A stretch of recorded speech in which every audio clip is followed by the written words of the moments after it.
beautiful and sweet.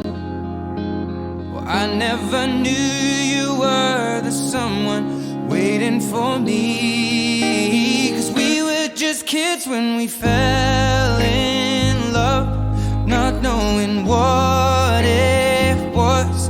I will not give you up this time, darling, just kiss me.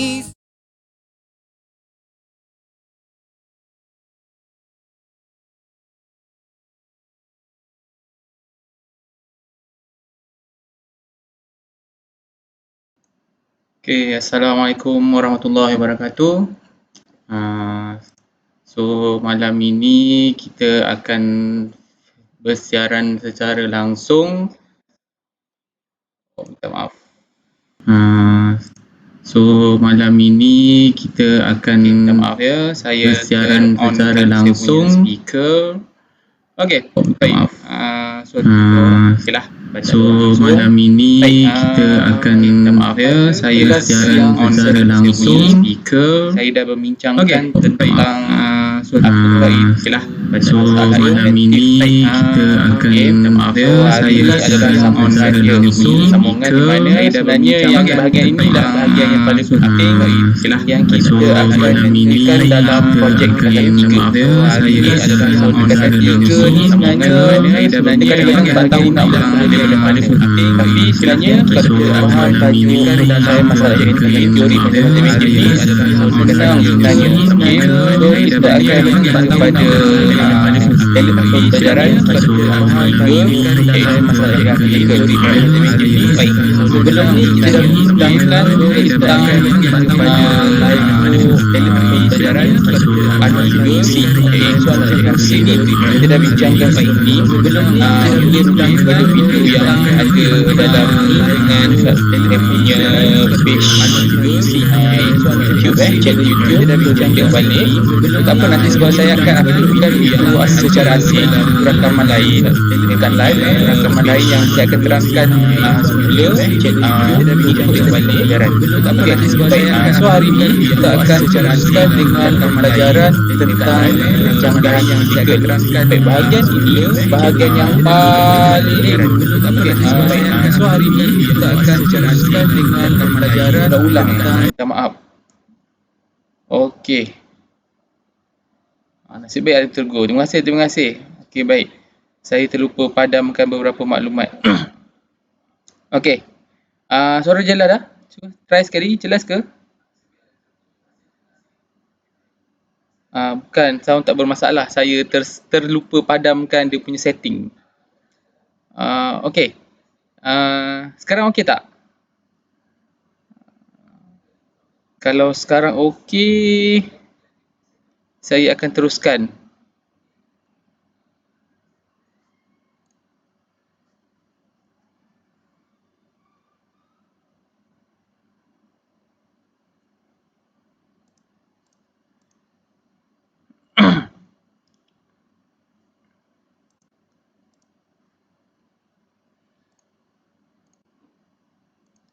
Okey, baik, jelas. Okey. Baik, minta maaf ya sebab tadi saya terlupa nak offkan saya punya setting. Okey, baik. Kita teruskan kepada tajuk yang seterusnya. Kita akan belajar tentang percanggahan fizikal. Baik, sebelum ni saya dah terangkan tentang dalam penyelesaian masalah inventif ni ada beberapa jenis percanggahan. Yang pertama adalah percanggahan kejuruteraan atau pencanggahan teknikal. Yang kedua yang kena ajar pada murid adalah pencanggahan fizikal. Okey, pencanggahan teknikal ni melibatkan dua parameter yang bercanggah. Tetapi pencanggahan fizikal hanya melibatkan satu sahaja pencanggahan yang bercanggah. Okey, so kita pergi kepada kita punya slide. Okey. This one-nya. Okey. So, ini adalah slide tentang saya masalah inventif. Okey. So, kita nak terus ke topik seterusnya. Okey, baik. Mengenal pasti dan menganalisis pencanggahan fizikal. Okey, baik. Untuk pengetahuan semua, pencanggahan fizikal ni merupakan pencanggahan yang melibatkan hanya satu sahaja parameter. Okey. So, satu sahaja parameter Okey. So bila satu saja parameter yang terlibat, jadi di benda ni menjadi satu masalah yang besar jugalah. Sebab apa? Satu parameter tersebut perlu berada dalam bentuk yang positif dan dia juga perlu bentuk dalam negatif. Maknanya dia perlu baik dan dia juga perlu buruk lah. Macam tu lebih kurang lah konsep dia. Okay. So maksudnya parameter satu parameter tapi dia perlu dalam bentuk positif dan bentuk negatif. Okay. So itulah maksud pencanggahan fizikal. Dia hanya melibatkan satu sahaja parameter. Kalau kita comparekan dengan pencanggahan teknikal, okay, kita ada dua. Selalunya kita ada dua parameter lah. Satu parameter yang kita baiki bertambah baik dan satu parameter adalah bertambah buruk. Tapi untuk fizikal hanya satu saja yang kita libatkan baik. So masalah inventif ni kena ingat cikgu, okey, dia adalah masalah yang melibatkan percanggahan. Okey, so percanggahan apa? Percanggahan parameter. Okey, baik. Seterusnya, baik. Parameter yang ni yang saya dah terangkan sebelum ni. So dalam TRIS kita ada 39 parameter yang kita kena gunakan lah. Baik, tak ada dalam buku teks. Tapi untuk analisis kita kena pakai dan kena faham yang ni. Okey, so ada 39 parameter. Sebab apa? Lepas ni saya akan gunakan parameter-parameter ni lah untuk membantu ataupun menyelesaikan masalah yang saya rasa kita boleh selesaikan. Okey, sebab walaupun kita gunakan TRIS ni, tak semua masalah dalam teknikal tu kita boleh guna TRIS, cikgu. Cuma ni salah satu contoh masalah yang kita gunakan menggunakan TRIS. Okey, so apa yang berlaku? Okey, cikgu. Seterusnya. Okey, so dalam menganalisis pencanggahan fizikal ni, okey, dalam buku teks ada sebenarnya, tapi benda ni hanya macam sekilas pandang je. Okey, sebenarnya untuk menentukan pencanggahan fizikal, kita kena tahu apakah punca masalah kita, punca masalah produk yang kita kaji itulah. Okey, so apa sebenarnya analisis rantai punca dan kesan, cikgu? Kita gunakan ni, tapi ada kala kita tak gunakan. Tapi untuk orang yang beginner, orang yang baru-baru belajar, saya galakkan gunakan analisis rantai punca dan kesan ni. Okey, apa sebenarnya benda ni? Okey, digunakan untuk mengetahui punca atau sebab masalah dan parameter yang boleh dikaitkan dengan punca atau sebab tersebut. Okey, so untuk buat analisis punca dan kesan, cikgu, kita tak boleh buat sorang-sorang. So benda ni kena buat dalam bentuk perbincangan. Okey, cikgu. So sebab kalau dekat sekolah pun saya gunakan kaedah, saya buat kumpulan, saya bagi pada mungkin dia 5 orang. Okey, mereka berbincang dalam kumpulan apakah sebab-sebab yang boleh dikaitkan dengan masalah daripada produk yang mereka kaji tu.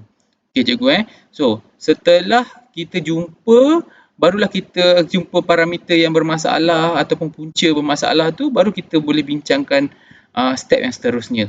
Okey, so contoh, cikgu. Okey, analisis rantai rantaian punca dan kesan. Sini contoh, cikgu. Okey, saya suka gunakan konsep berus gigi ni.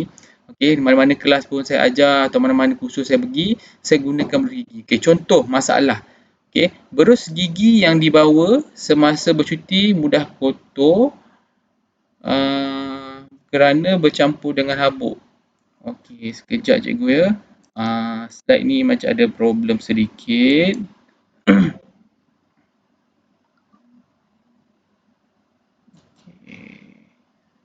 Sekejap, saya ubah sekejap.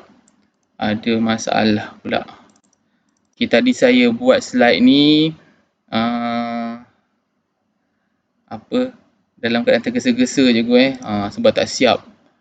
Okey, masalah. Okey, sekejap.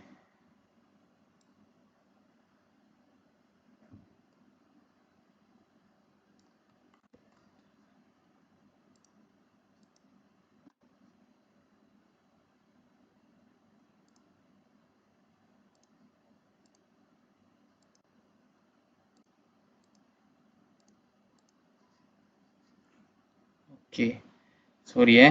So masalah dia sebenarnya adalah berus gigi tidak boleh disimpan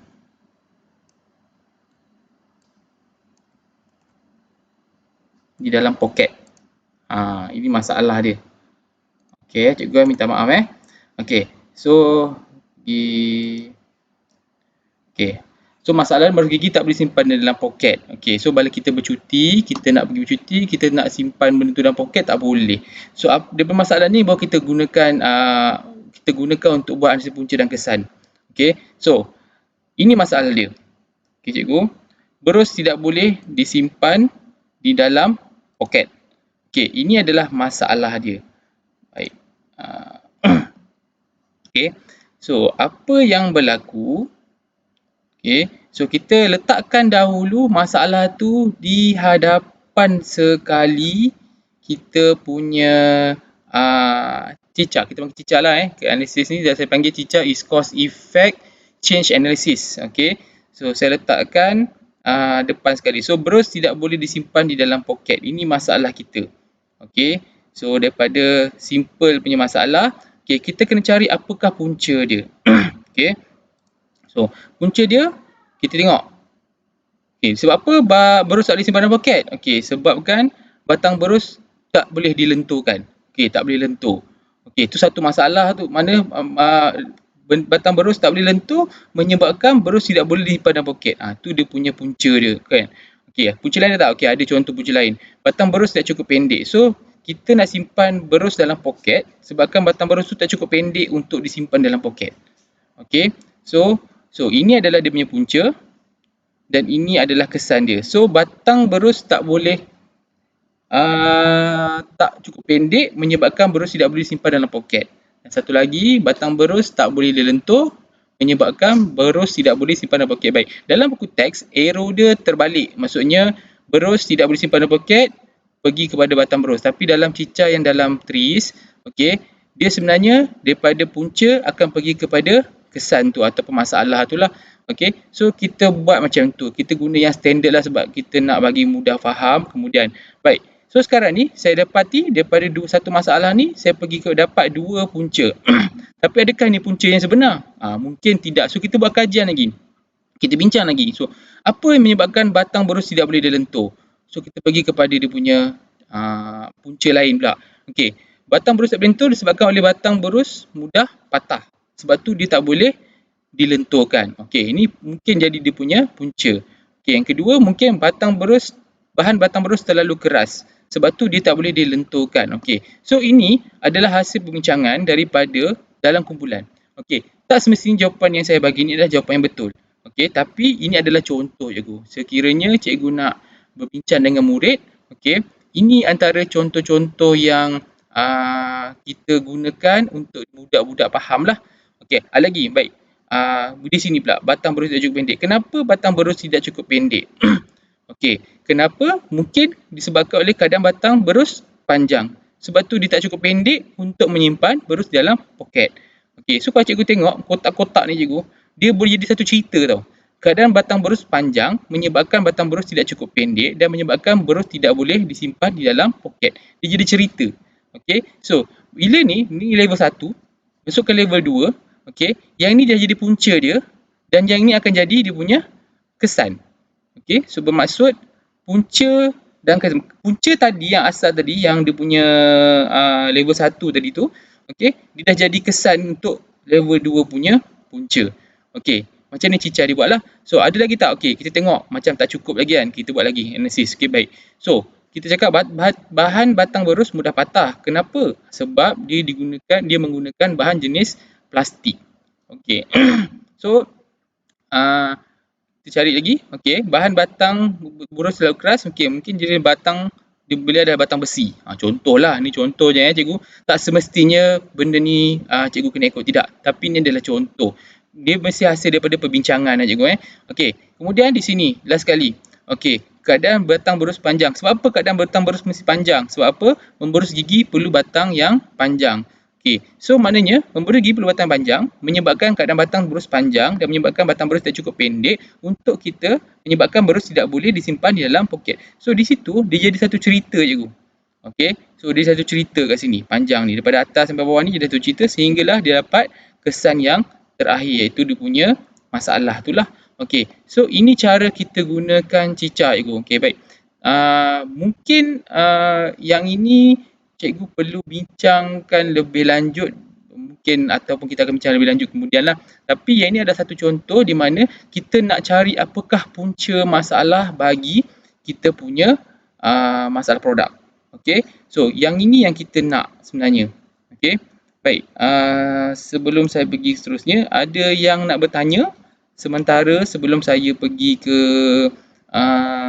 slide seterusnya. Okey. Slide ni pun tak habis lagi sebenarnya. Tapi nak tanya kalau ada yang lain. Kalau okey, saya teruskanlah. Baik. So sekarang ni ada tanya tak ada Okey. So sekarang ni saya nak tentukan manakah punca yang saya rasa berkait dengan saya punya masalah. Okey. So ada possible lah. Okey. Kesemua ini adalah punca kepada yang kita nak buat. So jika punca inilah yang kita rasakan menyebabkan berus tidak boleh simpan dalam poket, kita terima dia sebagai satu punca dan kita kena cari apakah parameter yang berkaitan dengan dia.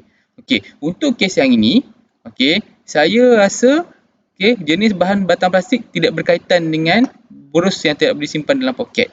Okey, yang kedua, jenis bahan batang besi pun tak berkaitan dengan berus tidak boleh simpan dalam poket. So apa yang saya rasa, okey, berus gigi ni, okey, dia bermasalah sebab punca dia adalah berus gigi mesti perlu batang panjang. Okey, kalau kita guna berus gigi batang pendek kan susah kita nak gara berus gigi. So dari hasil perbincangan yang saya buat dengan murid, contohlah cikgu okey, so saya rasa punca inilah yang menyebabkan berus tidak boleh disimpan di dalam poket. So maknanya batang memberus gigi perlu batang panjang, menyebabkan keadaan batang berus panjang dan menyebabkan batang berus tidak cukup pendek dan akhirnya menyebabkan berus tidak boleh simpan di dalam poket. So ini adalah benda ni. Baik, kalau kita tengok di sini, okey, semua ni ceritanya adalah melibatkan satu parameter. Okey. So sekarang ni kita tengok. Baik, cikgu pernah tengok kan yang ni yang saya dah bincangkan minggu lepas. Okey, masalah khusus, masalah umum, okey. So saya tengah detailkan. Baik. So apa sekarang ni masalah khusus adalah masalah produk. So pada waktu ini saya dah dapati satu masalah iaitu berus tidak boleh disimpan di dalam poket. Ini adalah masalah khusus bagi produk kita. Okey. So ini masalah pada produk kita lah. Okey. So sekarang ni kita nak ke step seterusnya iaitu masalah umum. Apa sebenarnya masalah umum ni? Okey. So sekarang ni daripada cicah yang kita buat tadi tu, okey cikgu. So kita nak tentukan apakah parameter berkaitan dengan ni. So kita tengok. So parameter yang berkaitan ini adalah parameter bercanggah kita dah bincang-bincang melibatkan parameter nombor 4 iaitu panjang objek tidak bergerak sebab dia melibatkan panjang. So percanggahan inilah yang menyebabkan saya rasa okey kita perlu kaji lagi. Okey, maksudnya kita nak terus pada step seterusnya lah. So apa berlaku? Kita dah tentukan okey parameter bercanggah yang kita rasakan dalam perbincangan adalah panjang objek tidak bergerak. So apa berlaku kat sini? So pada masalah umum ni adalah parameter yang bercanggah. Okey, bagi saya ni sebenarnya pemahaman saya Okey, so parameter bercanggah iaitu kita punya parameter nombor 4 iaitu panjang objek tidak bergerak. So kita dah kenal lah masalah umum dia. Okey, masalah umum dia ada contradiction di sini iaitu dia punya parameter, satu parameter iaitu panjang objek yang tidak bergerak. So kita akan pergi ke seterusnya. Baik. So ini adalah yang kita punya step seterusnya. Okey, dia tahu dah masalah berus gigi tidak boleh simpan dalam poket disebabkan oleh perjanggaan yang nasi dari HR. So parameter bercanggah adalah batang, iaitu panjang dia. Okey, so perjanggaan fizikal tu saya sebut dia disebabkan hanya satu parameter saja iaitu panjang. Okey, nombor 4 ni lah. So cikgu boleh baca yang ni. Okey. So daripada situ parameter bercanggah perlu batang panjang semasa berus gigi, perlu batang yang pendek semasa menyimpan berus. So dia ada positif, yang kita anggap panjang ni positif lah. So masa kita nak guna mesti positif iaitu panjang. Tapi bila nak simpan dia perlu negatif iaitu pendek. So inilah maksudnya percanggahan fizikal. Okey. Satu parameter saja yang melibatkan panjang, okey, dialah nak panjang, dia jugalah nak pendek. Okey, produk tersebut nak panjang dan produk tersebut nak pendek. Okey, itulah maksudnya percanggahan fizikal. Okey. So bila melibatkan percanggahan fizikal, itulah ceritanya. Okey. Baik. So kita pergi ke slide seterusnya. Okey, slide ni banyak juga, 30 lebih page. Okey, sebab tu saya buat minta sampai pukul 10.30, tapi saya harap kita boleh habis awal lah. Okey, so baik, kita pergi seterusnya. Baik, sekarang ni kita dah tahu punca masalah ataupun kita dah tahu parameter, kita nak pilih prinsip inventif apa yang kita nak pakai. Okey, so prinsip inventif tu, kita nak tentukan prinsip inventif, kita mesti tahu pencanggahan tersebut dalam mana? Dalam guna pemisahan masa atau pemisahan ruang. Yang ini yang bermasalah, orang pening. Okay. So, apa beza masa dan apa beza ruang? Okay. So, pemisahan masa ni cikgu kena ingat cikgu. Pisahkan masa. Okay. So, maksudnya, masa berlakunya A, iaitu positif, punya parameter, adalah pada masa A. Okay. Dan berlakunya negatif, iaitu masalah dia punya parameter negatif pada masa B. So dia ada dua masa yang berbeza berlakunya positif dan berlakunya negatif pencanggahan. Okay, atau parameter tersebutlah. Baik, masalah ruang, pemisahan ruang pula, okey, dia melibatkan kedudukan ataupun tempat. Okey, pada tempat A dia perlu positif, pada tempat B dia perlu negatif. Okey, tempat. So itu beza pemisahan masa dan pemisahan ruang. Ruang ni melibatkan tempat lah. Okey, masa melibatkan masa. So dia nak pisahkan. Okey, benda tu perlu ada. Okey, maknanya parameter positif kena ada pada waktu A dan parameter negatif perlu ada pada waktu B. Itu adalah melibatkan masa. Parameter positif perlu ada pada tempat A dan parameter negatif perlu ada tempat B. Itu adalah pemisah ruang. Okey. So, untuk teruskan benda ni, kita nak tentukan masalah. Kita dah tahu dah. Okey, kita dah tahu dah jawapan dia, kita nak apa sebenarnya. Okey, masalah tu kita nak selesaikan, kita nak macam mana. Okey. So, kita buat soalan. Okay, contoh soalan pertama ni, kita buat soalan penentuan pemisahan masa. Okey. So, saya tanya, bila batang berus perlu panjang? So, jawapan saya semasa memberus gigi. Okey. Bila batang berus perlu pendek? Okey, jawapan saya adalah semasa menyimpan berus. So, jawapan saya adalah semasa memberus gigi, iaitu bila batang berus perlu panjang, semasa berus gigi. Bila batang berus perlu pendek, iaitu semasa menyimpan berus. Okey, ini cerita saya naklah. Baik, tapi betul ke kita nak pilih prinsip inventif ni daripada pemisahan masa? So, kita kena uji balik satu lagi kita punya soalan. Okey, penentuan pemisahan ruang. Okey. So, saya tanya, di mana batang berus perlu panjang? Okey, jawapan saya semasa memberus gigi. Okey, dan soalan kedua, di mana batang berus perlu pendek? Okey, jawapan saya juga semasa menyimpan berus. Okey, so sekarang ni kat sini kata yang saya highlightkan merah ni cikgu bila. So, bila dengan di mana? Soalan yang sama tapi saya hanya tukar bila dan di mana saja. So, bila kita buat macam ni dan kita tahu jawapan dia adalah melibatkan semasa, iaitu kedudukan memisahkan dua masa. So, secara automatik kita dah tahu bahawa pencanggahan yang berlaku untuk parameter ini berlakunya pencanggahan pemisahan masa. Okey, so kita tak akan pergi ke pemisahan ruang. So, maknanya kita punya prinsip inventif kita akan pilih dalam prinsip inventif yang terkandung dalam kita punya pemisahan masa. Dia pemisahannya ada banyak juga, ada masa, ruang, keadaan dan ada lagi lah. Tapi untuk level kita, maknanya kita punya syllabus, kita hanya ada masa dan ruang sahaja. Okey, so nak belajar lebih, cikgu kena ambil TRIS level 2, 3, 4 lah, macam tu lah. Okey, so sekarang ni, macam mana kita nak teruskan? Okey, kita dah tahu dah. Kita punya masalah ni tadi perlu menggunakan pemisahan masa. Okey, so kita pergi kepada prinsip inventif yang telah diasingkan oleh TRIS awal-awal. Okey, di mana cikgu? Baik, dalam pemisahan masa ada 2, 4, 6, 8, 9. Ada 9 prinsip inventif cikgu. Okey, tapi dalam silibus kita hanya ada 7 sahaja. So, yang 7 itu adalah yang saya highlightkan berwarna hitam. Yang merah itu yang tiada dalam kita punya silibus. Tapi saya nak terangkan jugalah. Sebab at least cikgu tahu. Okey, bendanya simple je, tapi cikgu tahulah. Baik, pemisahan masa. Baik, apa maksud prinsip inventif yang pertama ni, iaitu persediaan anti tindak? Okey, so persediaan anti tindak ni konsep dia senang je. Menyediakan satu persediaan awal yang akan bertindak bila diperlukan, berfungsi sekiranya objek digunakan memudaratkan pengguna. Okey, contoh cikgu Okey, konsep dia cikgu bila prinsip inventif ni konsep dia sama macam contoh kita nak buat X-ray.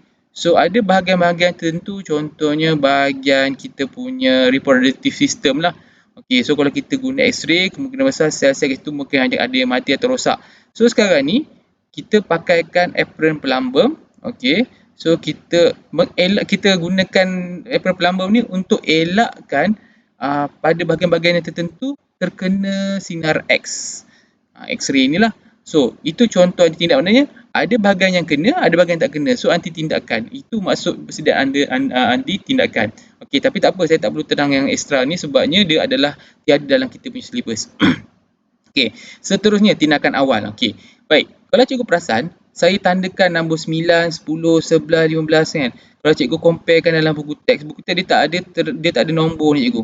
Baik, saya selalunya saya akan ajar murid dia terus tandakan nombor berapa kat tepi ni. Sebab bila saya tanya, okey, kita nak gunakan prinsip inventif nombor berapa? Saya tak akan tanya apakah prinsip inventif yang nak pakai. Ni dia baca tak ada. Dia hanya terus bagi kat saya nombor berapa prinsip inventif yang kita nak gunakan. So senang kita nak rujuk sebab pada waktu ini saya akan pegang satu jadual, itu jadual prinsip inventif. So bila dia orang jawab, okey cikgu, kita gunakan prinsip nombor 10 cikgu. Okey, so saya akan tengok 10 adalah tindakan awal, contohlah cikgu Baik. So dalam silibus kita, okey, kita gunakan prinsip inventif nombor 10. Baik. So apa fungsi atau apakah konsep pada tindakan awal? So, lakukan tindakan kata objek sebelum objek tersebut digunakan. Lebih kuranglah contoh cikgu Okey, ini biasanya tindakan awal ni kita gunakan dalam fast food cikgu. Menyediakan kuih sejuk beku dan boleh digoreng sekiranya pengguna ingin makan kuih tersebut. Okey, itu contoh untuk tindakan awal. Okey, baik, dalam buku teks dia ada bagi iaitu kalau tak salah saya dia kata airbag. Okey, airbag itu tak sesuai untuk tindakan awal sebab tindakan awal ni satu tindakan yang dibuat yang tidak melibatkan risiko. Okey, so apa-apa risiko tak ada terlibatlah. So kalau tak melibatkan risiko, itu dinamakan tindakan awal. Di mana dia bersedia saja, dia tak ada apa-apa risikolah. Baik, yang risiko tu adalah nombor seterusnya iaitu prinsip inventif nombor 11 iaitu pengkusionan awal. Okey, so dia maknanya konsep dia sediakan kecemasan terlebih dahulu sebagai persiapan jika berlaku perkara yang tidak diingini terhadap objek. Okey, contoh tadilah iaitu beg udara dalam kereta ataupun tayar ganti dalam kereta. So, bila beg udara ni berlaku kelemahan, contoh kita berlaku kemalangan, so beg udara ni akan berfungsi sebab bila kemalangan tu adalah risiko. So, risiko kepada pengguna dan risiko kepada objek yang kita gunakanlah. Okey, so beg udara akan keluar daripada kereta. So, itu adalah maksud ataupun konsep yang ada pada prinsip inventif nombor 11 iaitu pengkusionan awal. Okey, baik. Seterusnya cikgu, kedinamikan. Ini ada dalam kita punya ni. Baik, kalau ikut buku teks, saya tunjukkan dalam buku teks. Okey ni sekejap cikgu.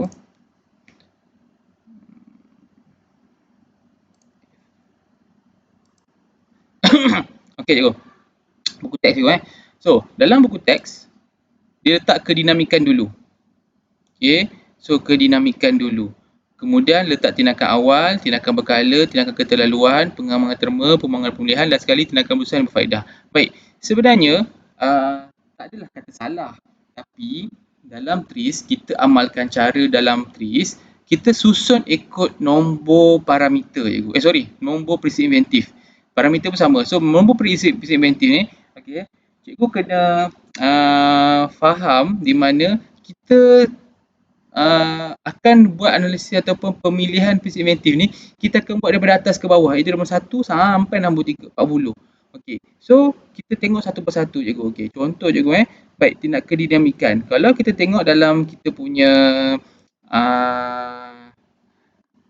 ni cikgu kita punya senarai prinsip inventif ni. Okey, so kalau cikgu tengok kedinamikan adalah nombor 15. Okey, kalau kita tengok kepada kita punya buku teks ni, okey, kedinamikan, okey cikgu, dia tak nombor 1, tak ada nombor apa pun. Lepas tu tindakan awal. Okey, kedinamikan tindakan awal. Baik, tindakan awal ni sebenarnya nombor berapa tahu cikgu? Kalau kita tengok daripada kita punya ni, okey, tindakan awal ni tadi adalah nombor 10. Maksudnya dia patutnya di bawah tindakan awal. So kalau kita susun betul-betul kita punya di dalam buku teks ni, kedinamikan sebenarnya patut di bawah lagi lah. Tapi disebabkan dalam ni dia main susun je. Yang ni sebenarnya saya diminta oleh TRIS Malaysia untuk betulkan pemahaman ni. Okey, nak kata totally salah pun tidak, tapi sebaiknya amalan diorang, amalan TRIS, okey, pengamal TRIS, kita susun ikut nombor prinsip inventif. Okey, so saya teruskan dengan saya punya slide lah cikgu sebab teks pun nak terlebih-lebih pun tak ni juga. Okey cikgu, so kita pergi kepada seterusnya. Baik, perkusinan awal ni. Baik, yang ni pun kita tak perlu fokuskan sebab tak ada dalam silibus pun. Okey, perkusinan awal. Baik, kita pergi kepada seterusnya iaitu kedinamikan. Baik, apakah prinsip inventif kedinamikan ni? So, kedinamikan ni, dia sebenarnya konsep dia beri keupayaan fleksibel, mudah bergerak, mudah berubah kepada satu objek ataupun proses untuk mencapai tahap optimal. Okey, konsep contoh dia, okey, steering yang boleh laras ketinggian. So, baik, kalau cikgu perasan, steering kereta kita boleh laraskan ikut ketinggian kita. Kat bawah tu ada satu lock. Satu lock, kita tarik, okey, nak turunkan ataupun tinggikan, lepas tu kita lock balik. So, itu adalah contoh kedinamikan. So ini dia boleh berubah. Okey, satu lagi, kerusi boleh laras. Okey, asal kerusi dia keras macam tu je. Tapi dia binakan kerusi tu mengikut konsep kedinamikan. Kerusi tu boleh tinggi dan rendah. Okey, yang kita ada macam kerusi kat pejabat tu, okey. Ataupun kerusi yang mula-mula statik saja. Lepas tu kerusi tu boleh bergerak. Okey, itu contoh kedinamikan. Maknanya daripada satu dia punya layman lah, orang layman cakap, satu benda yang tidak bergerak jadi kepada bergerak. Contohlah, maknanya dia fleksibel. Okey, so itu maksud ke dinamikan. Okey, baik. So seterusnya, tindakan berlebihan atau sebahagian. Okey, so contoh juga okey, kurangkan atau lebihkan kadar penggunaan sebagai strategi untuk memudahkan tugas dan kurangkan pembaziran. Okey, so tindakan berlebihan. Okey, saya cerita tanpa tindakan berlebihan. Okey, so contoh tindakan berlebihan yang kita selalu gunakan simple adalah, okey, kita nak buat donat. Okey, kita tuangkan donat tu, okey, dengan gula. So taburkan banyak. Tapi bila kita keluarkan donat tu daripada bekas yang kita simpan tu, gula yang terlekat tu tak banyak pun, sikit je. Dan gula yang kita tuang tadi tu kita boleh gunakan untuk donat lain. Okey, so maknanya kita tak membazir. Banding kalau kita ambil gula tabur atas donat tu, okey, tahu sikit-sikit tu, ada bahagian yang mungkin tak kena, ada yang kena, kayak contoh juga. Okey, yang kedua adalah contoh cetakan stencil. Okey, kalau kita buat t-shirt cikgu. Kalau cikgu pernah tengok orang buat t-shirt, printing t-shirt yang pakai blok tu, dia letak warna, dia sagak lah, dia tolak benda tu sampai melekat kat baju. Mana yang melekat dekat baju adalah warna yang dia nak lah, maknanya ikut blok tu. Okey, yang lain dia akan berada pada dia punya blok dan dia tak akan kacau pun dekat baju. Okay, itu contoh tindakan berlebihan. Okey, tindakan sebahagian ni, alamak, macam nak cerita nantilah saya cerita kemudian. Okey, saya lupa nak buat contoh dia pula. Okey, baik. Itu adalah parameter ke-16. Okey, cikgu tengok dalam silibus kita, tindakan awal yang pertama iaitu parameter 10. Kemudian yang kedua, parameter ke-15 kedinamikan. Ketiga, parameter ke-16 tindakan berlebihan ataupun sebahagian. Okey, yang keempat, 1, 2, 3, 4. Okey, yang keempat adalah tindakan berkala. So tindakan berkala ni macam mana? Ni. Baik, tindakan berkala, okey, iaitu mengubah tindakan berterusan kepada tindakan berkala mengikut keadaan dengan melakukan tindakan lain semasa keadaan tersebut berlaku. Okey, so maknanya tindakan berkala ni bila berlaku baru buat, tak berlaku dia buat benda lain. Okey, so dia mana ada pilihan lah, macam programming lah sebenarnya. If else, if ni buat ni, if else ni, macam itulah. So contoh yang kita paling mudah lah, lampu jalan. Okey, lampu jalan dia menyala ketika malam dan padam ketika siang, ataupun dia menyala waktu gelap. Selalunya kalau kita tengok dekat jalan pukul 6 petang tapi dah gelap sebab hujan kan. So lampu dia nyala. Okey, itu konsep dia lah. So tapi bila terang balik lampu tu padam. Contoh. Okey, so itu adalah konsep preventif dalam tindakan berkala. Okey, seterusnya. Okey, prinsip preventif nombor 20. Okey, tindakan berterusan. Baik, apakah konsep dia? Baik, semua bahagian bermanfaat beroperasi berterusan serentak dengan beban penuh bagi memperoleh faedah maksimum. Okey. Contoh yang cantik adalah pencetakan printer lah, printer inkjet atau laser jet tak pasti. Inkjet ataupun dot matrix. Kalau cikgu tengok, inkjet senang lah. Bila cikgu tengok dia punya pergerakan tu kiri kanan, kiri kanan, kiri kanan. So dia ke kiri dia hantar ink, dia ke kanan pun dia hantar ink. Maksudnya dia pergi dan balik tu dia benda macam berterusan tau. Dia non stop tapi dia ada kaedah atau faedah yang diletakkan. Maksudnya dia ke kiri dia letakkan ink supaya ink lekat kat kertas, ke kanan pun dia ink juga. Okey. So maknanya dia bergerak secara berterusan. Okey. Yang kedua contoh, okey ini dalam pengangkutan. Okey, LRT. LRT dekat KL lah. Okey, kat Ipoh tak ada lah kan. Okey, ataupun kat Ipoh ni kita ambil apa nama tu ETS. ETS. Okey. So, ETS daripada Ipoh pergi KL, KL ke Ipoh. So, daripada Ipoh pergi KL, ambil penumpang. Daripada KL ke Ipoh pun ambil penumpang. So, maknanya pergerakan dia daripada mula sampai habis membawa manfaat. Itu cerita dia. Maksudnya pada tindakan berterusan ni. Okey, yang contoh lain, berterusan ni kalau cikgu pernah tengok mesin sander ataupun mesin penggilap kereta lah. Okey, orang selalu buat kereta, nak kilatkan kereta. Okey, kita pakai yang mesin pusing tu. Apa benda entah. Saya pun tak tahu nama dia. Okey. So dia sentiasa pusing untuk menggilap kereta. Itu contoh tindakan berterusan. Satu lagi, tindakan berterusan iaitu kita punya jana kuasa elektrik. 24 jam cikgu berfungsi. 24 jam berfungsi untuk membekalkan tenaga elektrik. So, benda tu antara contoh lah. Maknanya tindakan tu perlu berterusan dan membawa manfaat kepada orang lain atau secara maksimum dia dapat faedah secara maksimum lah. Okey. Baik. Seterusnya adalah prinsip preventif nombor 34 iaitu pembuangan dan pemulihan. Baik. Macam mana pembuangan dan pemulihan ni berfungsi cikgu? Okey. So, konsep dia, buang objek atau sebahagian daripada objek atau mengubah secara langsung objek apabila fungsi tidak diperlukan. Okey, contoh dia plastik mudah hancur. Okey, maknanya plastik yang kita gunakan kalau yang teknologi lama ke tak tahulah. Okey, dia tak boleh hancur sebab dia punya binaan tu lah. Sebab tu orang cakap dulu plastik boleh mencemarkan dunia. Tapi dah ada orang yang buat, dah ubah suai, plastik tu dia mudah hancur. So bermaksud plastik tu walaupun dia plastik tapi bila dia biarkan lama kat luar, mungkin kena air ke apa ke, dia jadi reput dan dia hancur dan dia jadi organik lah. Ada juga macam tu. Okey. Ataupun yang kedua, iaitu adalah pembuangan cikgu. Okey, kalau pemulihan macam mana pula cikgu? Okey, pembuangan dan pemulihan. Yang kedua contoh iaitu tayar kereta. Kereta yang kita bawa tu dah haus, kita pergi kedai kereta tayar, kita buang. Okey, so kalau kita buang sahaja-saja, mungkin boleh mencemarkan alam. Tapi apa yang dibuat, tayar kereta tu ambil, kita ubah suai dia, sebab dia dah tak ada berfungsi sebagai tayar. Kalau kita baca ayat dia ni, fungsi tidak diperlukan. Maknanya tayar kereta yang haus tu dah tak berfungsi sebagai tayar, so kita jadikan dia sebagai hiasan taman. Itu contoh macam mana pembuangan dan pemulihan. Contoh lain cikgu, kapsul ubat. Kapsul ubat di mana kita makan kapsul tu, dalam tu ada ubat. So bila kita makan, kapsul yang luar tu akan cair dengan kita punya asid perut, tapi dia akan mengeluarkan ubat yang menyembuhkan kita dalam kapsul tu lah. So itu contoh pembuangan, kita buang dia punya kapsul luar, tapi dalam dia ada ubat yang memulihkan kita. Itu contoh yang biasa yang kita pakai. Baik. Ada banyak lagi contoh tapi tak apa, cikgu faham konsep dia. Nanti slide saya ni cikgu ambil sebab saya dah sharekan dalam saya punya status page ni. Last sekali, pengembangan terma. Macam mana pengembangan terma ni digunakan? Atau konsep dimaksudkan. Baik. Pengembangan terma ni maknanya kita gunakan pengembangan atau pengecutan haba bahan untuk mencapai tujuan. Itu ayat dia.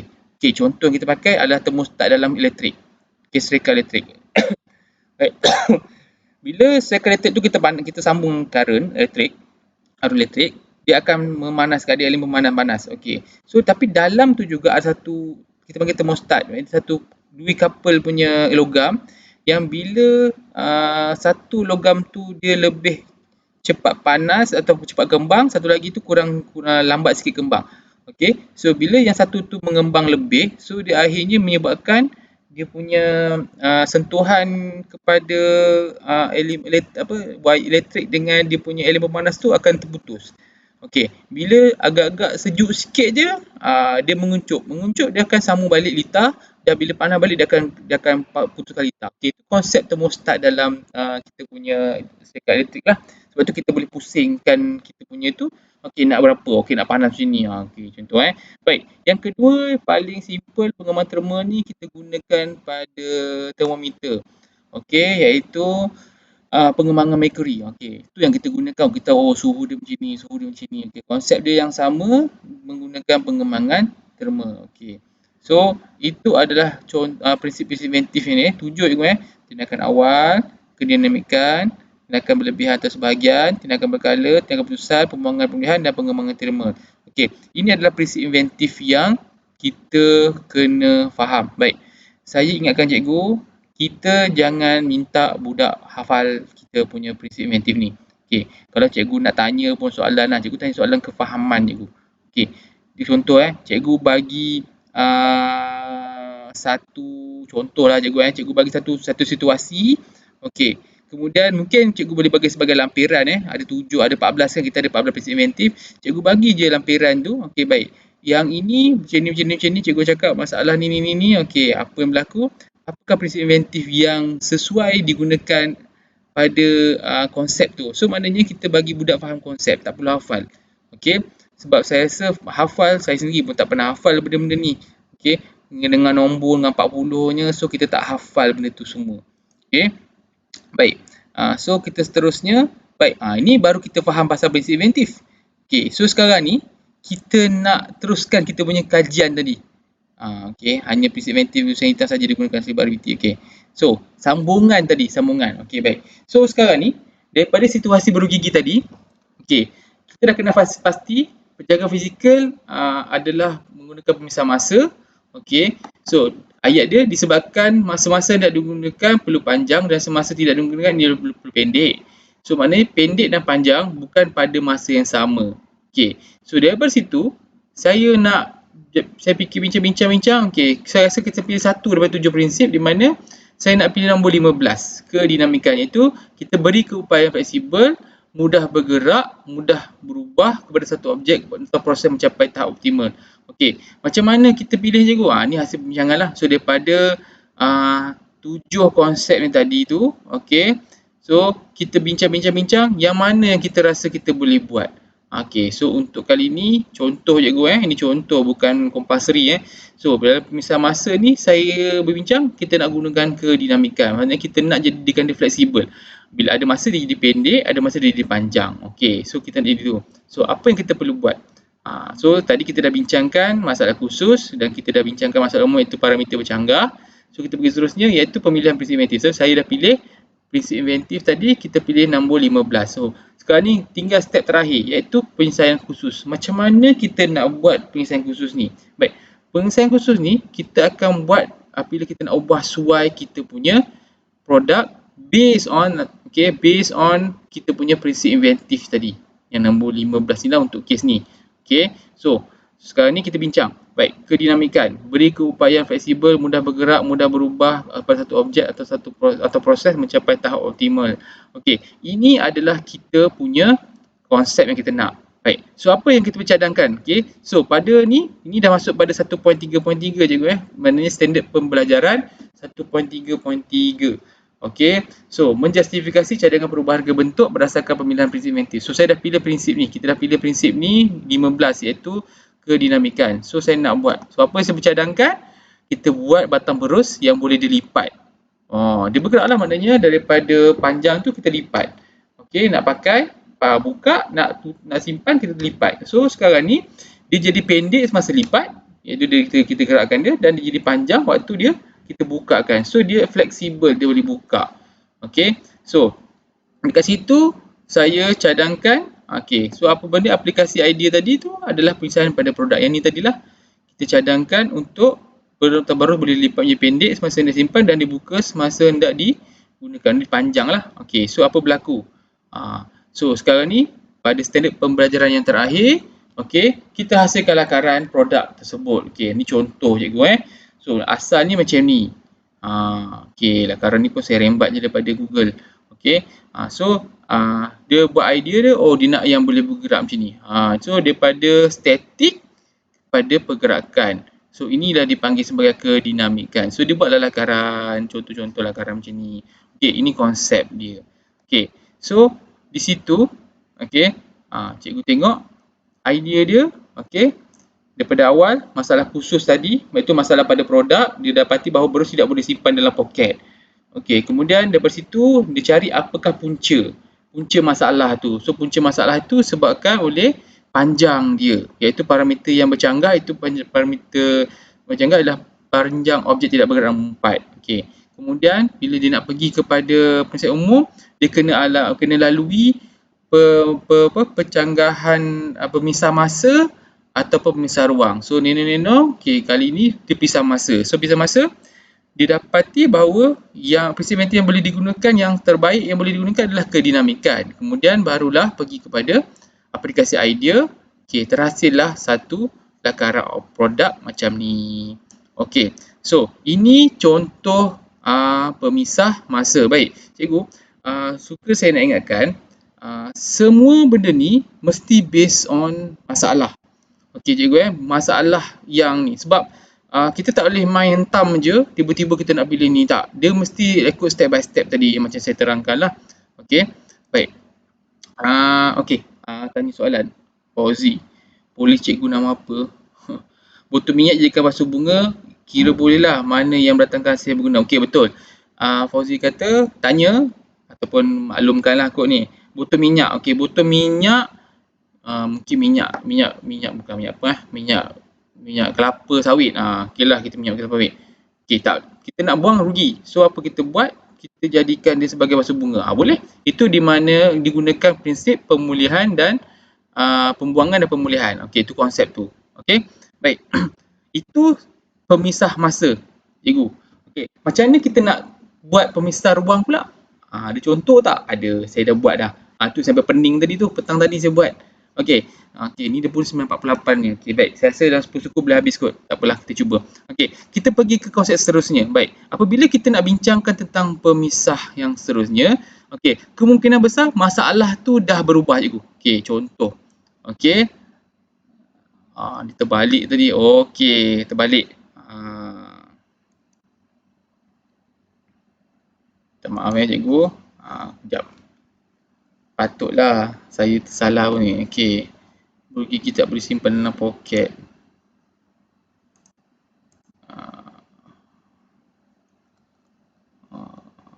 Minta maaf sepatutnya yang ini ke atas tadi. Saya tertukar saya punya slide. Apa cikgu? Nanti cikgu download balik yang mana saya repair ni. Sebab saya ni online je cikgu. Saya ubah kat sini. Nanti cikgu boleh gunakan. Okey, download. Baik. So di sini saya ubah balik. Okey, baik. Kita nak bincangkan tentang masalah pemisah ruang pula. Okey. So masalah ni dah tak boleh pakai dah cikgu. Okey, kita guna buat masalah baru pula. Okey, berus gigi yang cuti. Okey. Mudah kotor. Okey, semasa disimpan di dalam beg. Okey, ni contoh tadi cikgu. Baik, so kita pergi kepada ni. Baik, so kita nak buat analisis. Kita balik-balik. Okey, masalah tadi, okey, masalah asal tadi dah pasal panjang pendek, so saya tak nak dah. Kita nak buat masalah baru pula. Okey, so sekarang ni bulu gigi juga konsep yang sama. Okey, bulu gigi yang dibawa semasa bercuti, mudah kotor semasa simpan dalam beg. Okey, so masalahnya berus tu kotor. Bila kita keluar, Allah, ada habuk-habuk lah kan, kita nak basuh gigi pun tak selera. Okey, so itu masalah dia cikgu. So kita pergi kepada kita punya masalah asal. So kita buat cicah balik. Konsep dia patah balik cicah. Okey, masalah tadi, ni masalah dia, kita pergi pada cicah. Okey, so cicah kita, punca dia adalah, masalah dia adalah berus mudah kotor disimpan dalam beg. So apa yang kita nak buat? Okey. So, kenapa berus mudah kotor bila simpan beg? Okey, so saya kata bincangkan berus tidak simpan dalam bekas. Sebab tu menyebabkan berus tu kotor. Betul lah. Kan logik juga kalau ada jawapan macam ni. Budak-budak jawab kan, ni sebenarnya saya fikir sendiri tadi lah sebenarnya. Tapi kalau kita bagi budak-budak, dia akan jawab macam ni. Cikgu, berus sebab berus tu tak simpan dalam bekas tu yang menyebabkan beg berus tu kotor dalam simpan beg. Okey, contoh tu. Beg yang kedua. Okey, sebabkan berus mudah kotor di simpan beg, sebab apa? Berus tu memerangkap habuk beg. So mungkin possible. Okey. So berus tu memerangkap habuk beg menyebabkan berus mudah kotor dan semasa disimpan dalam beg. Okey, ini adalah kita punya punca dan ini adalah kita punya kesan. Okey. So punca dan kesan. So sekarang ni tak boleh sampai sini sajalah. At least bagi saya lah, bagi pendapat saya, at least ada 2 level ataupun 3 level lah untuk kita tentukan apakah punca masalah. Okey, so sekarang ni kedua. Level kedua pula. Ni dah level 1 level 1, level 2. Baik, kenapa berus tidak boleh disimpan dalam bekas? Okey, reka bentuk berus tidak ada bekas. Okey, maknanya berus yang kita beli tu dia tidak ada bekas. Maksudnya tak, reka bentuk dia memang tak ada bekas. Okey, betul juga, logik juga. Okey, atau kedua, berus yang simpan ni, bekas simpanan berus terlalu besar untuk kita simpan dalam berus lah. Contoh, bekas simpanan berus besar menyebabkan berus tidak simpan dalam bekas, okey, menyebabkan berus mudah kotor disimpan dalam beg. Okey, itu konsep dia. Mungkin juga alasan-alasan dia lah, punca dia. Okey, kedua ni berus mengangkat habuk beg. Kenapa? Sebab berus terkesan dengan keadaan sekeliling. So maknanya berus ni dia ada efek dengan keadaan sekeliling. Itu dia punya, kalau kita bincangkan sebelum ni adalah kita punya super system. Sebab kita punya habuk tu super system lah. Tapi sebagai super system tu dia memerangkap habuk beg. Okey, habuk tu adalah super system bagi berus ni. Jadi dia merangkap super system tu dan menyebabkan tengok berus kotor. Okey. So ini sebab dia, mungkinlah. Okey. So ini adalah punca dia dan ini adalah dia punya kesan dia. So berus terkesan dengan keadaan sekeliling iaitu di dalam beg menyebabkan berus memerangkap habuk beg. Okey, dan menyebabkan berus mudah kotor bila disimpan dalam beg. Okey. So ini punca kesan. Baik. So kita boleh dapat lagi nak? Mungkin kita boleh dapat lagi level 3. Ni. Kenapa reka bentuk berus tidak ada bekas? Sebab mungkin kos yang tinggi untuk bekas berus tu dicipta. Mungkin. Okey, menyebabkan dia tak ada bekas dan menyebabkan berus tak simpan dengan bekas, tidak simpan dengan bekas dan menyebabkan berus tidak mudah kotor simpan dalam beg. Okey. So ayat dia akan jadi flow. Cantik je sampailah kita punya masalah tu. Okey. So seterusnya tengok. Bekas simpanan terlalu besar. Okey. Baik. Mudah untuk simpan berus gigi, okey, menyebabkan bekas simpanan berus besar. Sebab kita tahu bekas berus besar mudahlah untuk simpan. Kenapa? Sebab ni. Okey, tapi dan seterusnya berus tidak simpan dalam bekas, okey, dan menyebabkan berus murung. Okey, ayat ni macam tak berapa sangatlah. Mudah untuk simpan berus gigi menyebabkan bekas simpanan berus besar, menyebabkan berus tidak simpan dalam bekas dan menyebabkan, maksud ni masalah ruang lah. Kalau konsep ni kita masalah ruang. Okey, ni contoh je gue. Tak semestinya betul atau kalau salah tegur lah. Tak semestinya betul. Okey, so konsep dia ni saya nak terangkan cikgu proses dia saja. Okey, jawapan ni boleh berubah-ubah. Okey, yang last sekali. Ni level 3 lah. Okey, berus tiada ruang untuk dilapik atau disimpan. Maknanya ruang untuk dia pada berus tu tak ada. Okey, sebab apa? Kalau ruang tu ada, mungkin berus tu tak terkesan pun dengan keadaan sekeliling dan juga dia tak boleh merangkap habuk dan juga dia tak boleh kotor lah. So, contoh okey. So, ini dia punya punca dan ini dia punya kesan. Okey, itu konsep dia lah. Baik, so dari sini saya rasa bincang-bincang kos yang tinggi tak ada kena-mengena kot. Itu kemudian mudah tu simpan berus gigi pun tak ada kena-mengena. Okey, yang penting kita bincang-bincang. Ni perbincangan je ada possible murid akan bila cikgu saya sebab kos ni. Okey, tak apa, biarkan dia. Okey, sebab kos ni kita carilah prinsip inventif gunakan kos. Kalau ada lah. Okey, so ataupun ni kemudahan ni, mudah untuk simpan berus gigi. Okey, mungkin ni masalah dia. So kita ambil ni. Sebab tak ada masalah cikgu. Ketiga-tiga ni sebenarnya tak ada betul, tak ada salah. Kita boleh gunakan. Okey, cuma untuk kes ini saya bincang, saya nak ni berus tiada ruang untuk lapik. Okey, so punca dia saya nak yang ni. So ini punca dia. Berus tiada ruang untuk dilapik atau disimpan menyebabkan berus terkesan pada berus pada body berus. Okey, berus terkesan dengan keadaan sekeliling menyebabkan berus memerangkap haba beg dan menyebabkan berus mudah kotor bila disimpan dalam beg. So ini adalah dia punya flow. Okey, so saya dapati daripada sini. Okey, so saya bincang tadi masalah produk. Berus tidak boleh simpan poket, salah juga berus mudah kotor. Betulkan balik. Sambil-sambil juga minta maaf sebabnya tadi dah bercampur-campur. Okey. Trofi.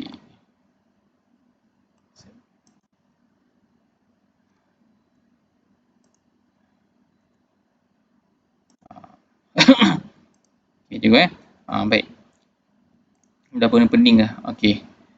Seterusnya, Allah.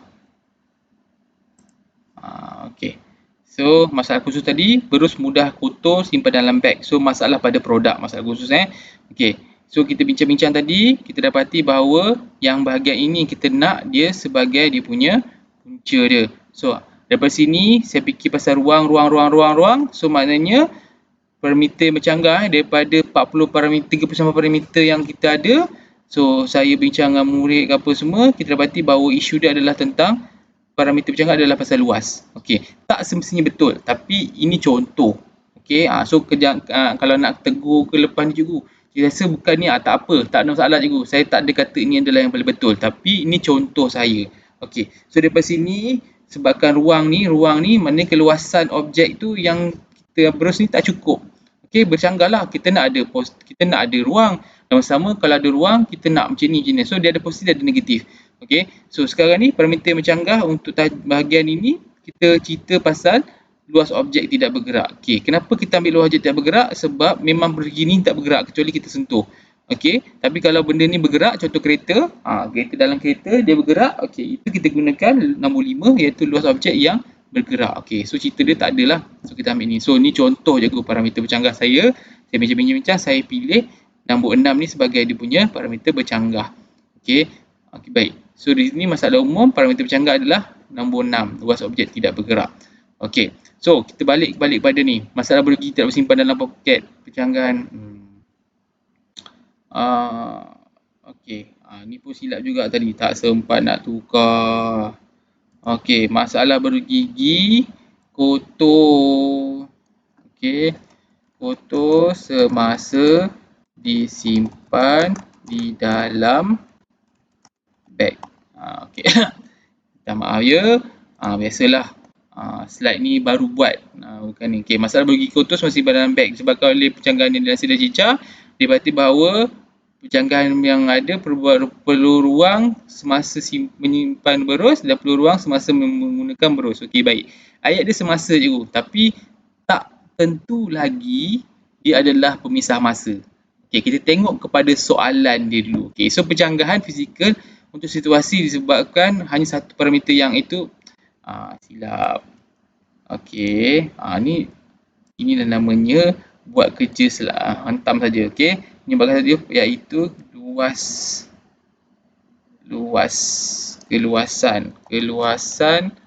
ataupun ruang sahaja yang bercanggah. Okey, baik. Betul. Hitam je lah Okey, nombor 6. So maknanya percanggahan tu saya bincang-bincang, saya tadi nak kita punya parameter yang bercanggah adalah nombor 6. Okey, luas objek tidak bergerak. Okey, ni soalan dia. Bila berus perlu disimpan? Pada dalam batang berus gigi. Okey, bila berus perlu digunakan? Pada luar batang berus. Okey. So ayat yang kedua, okey. Di mana berus perlu disimpan? Pada dalam batang berus gigi. Di mana berus perlu digunakan? Pada luar batang berus. Okey. Ayat ini, okey, saya rasa tak apa kena, tapi yang kita fokuskan adalah jawapan dia tu adalah melibatkan pada ruang iaitu pada dalam batang berus gigi. Okey, pada luar batang berus gigi, dalam batang dan luar batang. Okey, so ini cerita dia. So maknanya daripada ini dengan ni saya merasa okey, masalah ini lebih kepada pemisahan ruang, percanggahan fizikal pemisahan ruang. So di sinilah yang kita nak buat dia punya analisis. Okey. So daripada soalan-jawapan dibincangkan, perbincangan berlaku melakukan prinsip inventif dengan pada pemisah ruang. Ini betul pula Okey. Baik. So ini cerita dia. Okey. So maknanya kita dah tak guna pemisah masa walaupun tadi asal dia cikgu tengok mana tadi? Okey. Saya cerita parameter bercanggah adalah perlu ruang semasa menyimpan berus, perlu ruang semasa menggunakan berus. Okey, walaupun cerita asalnya macam masa-masa, tapi bila kita masukkan kepada soalan pemisah ruang, okey, dia dah jadi penentuan pemisah masa atau pemisah ruang, dia dah jadi pada pemisah ruang disebabkan oleh jawapan kita nak kat mana berus tu dah simpan. So dalam batang berus. Kat mana berus tu nak digunakan? Itu pada luar batang berus. So dia jadi pada kedudukan tempat lah. So di sini masa tadi dah tak boleh kita pakai. Okey, so sekarang ni, okey, ni baru masuk So dalam prinsip inventif pada pemisah ruang ada 2, 4, 6, 8. Ada 8. Okey, konsep dia lah. Baik, tapi yang kita belajar ataupun kita ajar murid adalah 7 sahaja. So saya nak terangkan dulu sebelum kita pergi proses seterusnya, kita terangkan. Baik. So, okey, apakah maksud segmentasi? Segmentasi ni, okey, iaitu kita pisahkan objek kepada beberapa bahagian kecil dan boleh dicantumkan semula. Okey, itu maksud konsep dia. Okey, so maknanya cikgu kena faham. Kita cabut atau patah-patahkan benda tu, tapi at the end, bila kita nak pakai, kita pasang-pasang balik. Okey, dia loose. Dia loose cikgu Dia bukan dinamik. Dinamik dia lekat, dia fleksibel. Tapi untuk segmentation, okey, dia boleh loose, dia cabut dan pasang balik. Okey, sebab ada orang confuse tentang segmentasi dengan kedinamikan. Okey, so sebenarnya segmentasi ni kita cabut dan pasang. Okey. So contoh yang kita ada adalah kemah. Okey, kemah ni, okey cikgu, dia punya batang tu, okey, ada jenis yang memang disambung dengan tali. Ada jenis pula dia tak ada, dia memang patah-patah, simpan dalam bekas. Okey, bila nak pakai sama-sama balik dan buat jadi kemah. Okey, itu contoh kemah, itu adalah segmentasi. Okey, baik. Yang kedua adalah kursi ataupun meja atau apa-apa perabot lah di IKEA. Okey, di IKEA cikgu tengok dia buat dalam kotak kecil je. Okey, bila kita dah balik rumah, kita pasang-pasang jadi besar. Okey, itu konsep dia. So maknanya segmentasi ni sebenarnya lebih kepada cadangan untuk menjimatkan tempat. Contoh cikgu kalau contohlah kita beli almari besar kan, pasang tu besar, tapi by right kita ada masalah pengangkutan. Nak tekan besar-besar tu kita nak hantar kan. Okey, rupanya ada cara ni, kita gunakan konsep segmentasi, kita pecahkan kita punya almari tu kepada kecil-kecil dan kita jadikan dia sebagai satu objek yang kecil dan kita boleh kumpulkan dan kita jimatkan ruang untuk kita hantar. Sampai tempat yang kita nak hantar tu, pasang jadi besar balik. Okey, itu konsep dia. Okey, sebab tu orang ada confuse dengan kedinamikan. Dinamikan kejap kecil, kejap besar, kejap besar. Itu masalah juga tu. Tapi kena ingat, segmentasi konsep dia, objek tu boleh cabut, pecah-pecahkan jadi kecil. Okey, kemudian kita pasang balik jadi besar.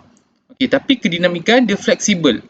Ada masa dia jadi A dan ada masa jadi B. Tapi kebanyakannya dia tak tercabut lah, maksudnya dia fleksibel. Itulah konsep dia. Okey, baik. Itu pertama, segmentasi. Baik. Kalau cikgu tengok, saya lambangkan sebagai nombor 1. Okey. Kalau kita pergi tengok kepada kita punya okey, kita punya buku teks cikgu saya tukar pada buku teks. Transition. Okey, buku teks. Okey, nombor 1 pembahagian. Betul lah. Okey, membahagikan ni. Okey. Yang kedua, pengekstrakan, kualiti tempat, penyerangan, filipis, pengantara ni. Baik, kalau cikgu tengok, dia tulis 1, 2, 3, 4, 5 sampai 7 aja. Okey.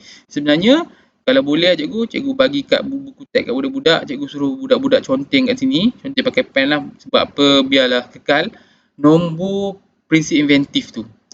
Sebab senang bila kita bincangkan, okey, prinsip nombor berapa? Nombor 5. Kita tahulah contoh Okey. So, kita pergi pada slide balik. Okey, baik. Ni slide kita. Okey, so kita pergi pada yang kedua. Segmentasi ni adalah ataupun pembahagian. Okey, itulah dalam buku teks pembahagian. Baik, kedua, pengekstrakan. Okey, nombor prinsip dia adalah nombor 2. So, apa dia nak buat? Pengekstrakan ni mengasingkan atau mengeluar atau membuang elemen atau bahagian mengganggu, bahan buruk atau baik untuk tujuan tertentu. Maknanya buruk pun dia keluarkan ataupun waktu tu baik pun dia keluarkan. Okey, contoh cikgu yang paling simple, penghawa dingin dalam dan di luar.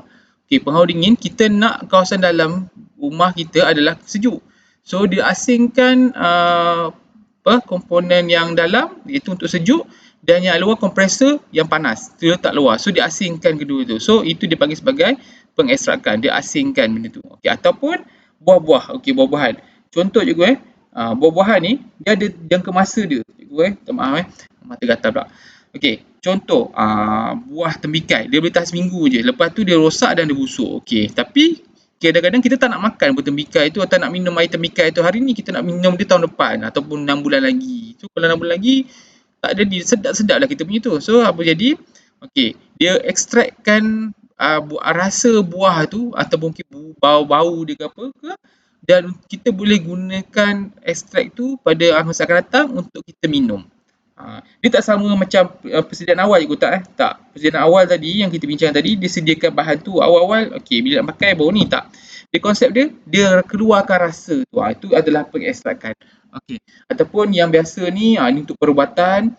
Okey.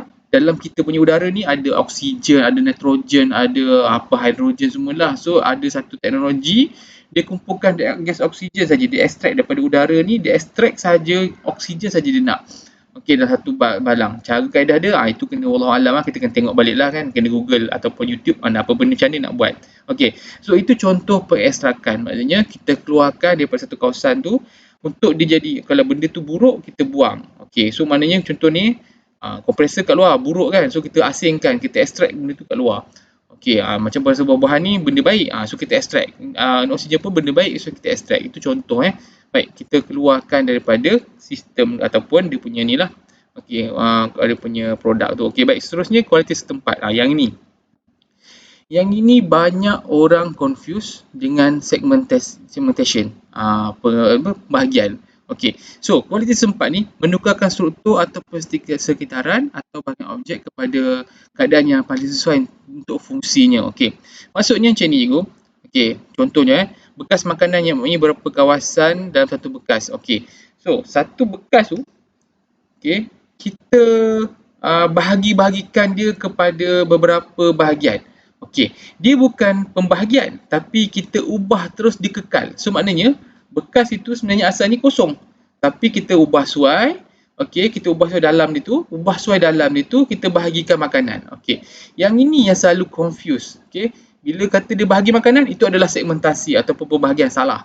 Bila kita ubah ke dalam bekas tu, maknanya itu dah di bawah kualiti setempat. Walaupun dia punya fungsi adalah untuk memisahkan 2-3 jenis makanan, tetapi kita ubah dalam bekas.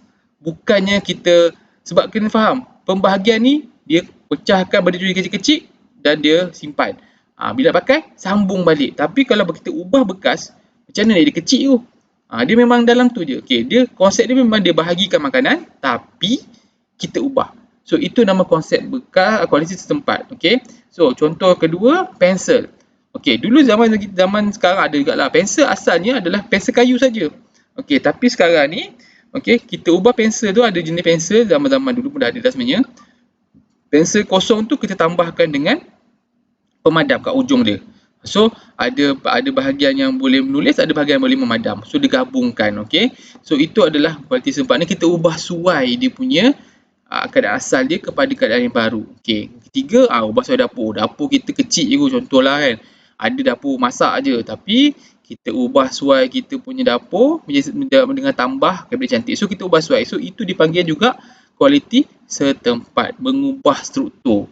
Okey, kepada yang lebih sesuai lah. Maknanya kalau ikutkan asalnya kita punya dapur tak ada pun kabinet. Maknanya kita campak je bawah sinki tu, letak je apa saja barang. Okey, tapi bila kita pasang kabinet, dia lebih tersusun. So itu kita ubah dia punya tu konsep dia. Baik, yang kedua, ketiga seterusnya, iaitu nombor 4.